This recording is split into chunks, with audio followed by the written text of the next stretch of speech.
నీకు మార్గం సరళంగా లేదా, గందరగోళంగా ఉందా, దారి అర్థం కావట్లేదా, డోంట్ వరీ, స్తుతిస్తూ ఉండు, యేసయ్యను మహింపరుస్తూ ఉండు, కొనియాడుతూ ఉండు, కీర్తిస్తూ ఉండు. ఇందును బట్టి నీకు స్తోత్రం.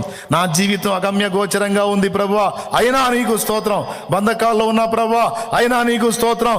ఇబ్బంది కులంలో ఉన్న ప్రభువా, అయినా స్తోత్రం. ప్రయత్నాలు విఫలమై ఉన్న ప్రభువా, అయినా స్తోత్రం. నిందలలో ఉన్నాను ప్రభువా, అయినా స్తోత్రం.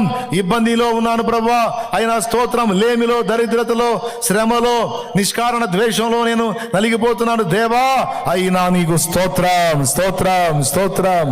నా దేవుడు, నీ ఎరుక లేకుండా ఏమీ జరగదో అన్నీ కలిపి నా మేలుకే జరిపించే నా తండ్రి, నా పరిస్థితులన్నిటిని బట్టి నీకు స్తోత్రం, స్తోత్రం, స్తోత్రం.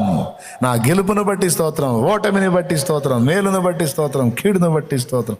నీ యందున్న నాకు ఓటమి లేదు, నీ యందున్న నాకు కీడే లేదు.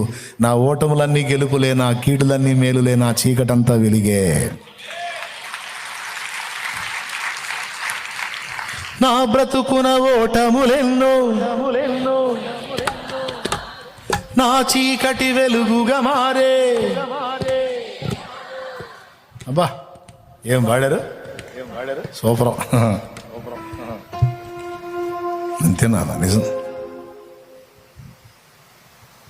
ఒక పక్క దారుణమైన ఇబ్బందుల్లో నలుగుతా కూడా మరో పక్క పోయి కూర్చొని పాటలు రాసుకుంటా ఉన్నా.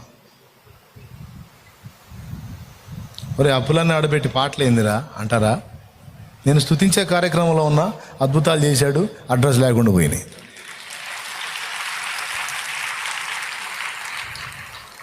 అందుకే నాకు ఎప్పుడు స్తుతే. నేను ఏదో ప్రసంగం చేయాలి కాబట్టి చేస్తాను, కానీ పాడమంటే స్టార్టింగ్ నుంచి అయిపోయిన దాకా పాడి ఆనందపడేవాడిని. అందులో ఉన్నంత ఆనందం, అందులో ఉన్న సంతోషం నాకు ఎందులో దొరకదు.